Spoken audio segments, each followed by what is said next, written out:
അക്ഷയ തൃതീയ വൈശാഖ മാസത്തിലെ വളരെ പ്രധാനപ്പെട്ട ഒരു ഹിന്ദുമത ആഘോഷമാണ്. പ്രത്യേകിച്ച് ധനത്തിനും ഐശ്വര്യത്തിനും പ്രാധാന്യം നൽകുന്ന ഒരു ദിവസമാണ് ഇത്.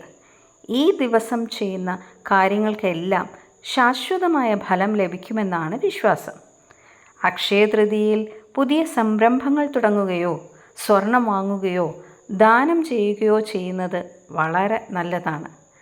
ഈ ദിവസം ചെയ്യുന്ന എല്ലാ കാര്യങ്ങൾക്കും ശാശ്വതമായ ഫലം ലഭിക്കുമെന്നാണ് വിശ്വാസം.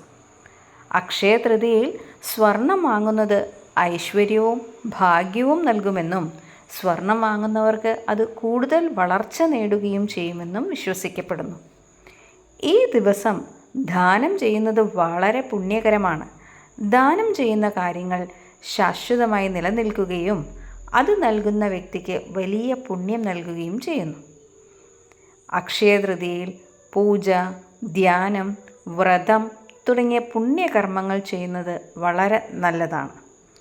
ഈ ദിവസം ചെയ്യുന്ന കാര്യങ്ങൾക്കെല്ലാം അക്ഷയഫലം, അതായത് നശിക്കാത്ത ഫലം നൽകുമെന്നാണ് വിശ്വാസം. അക്ഷയ തൃതീയയിൽ വിഷ്ണു ഭഗവാനെയും ലക്ഷ്മി ദേവിയെയും പൂജിക്കുന്നത് ഐശ്വര്യവും സമൃദ്ധിയും നൽകും.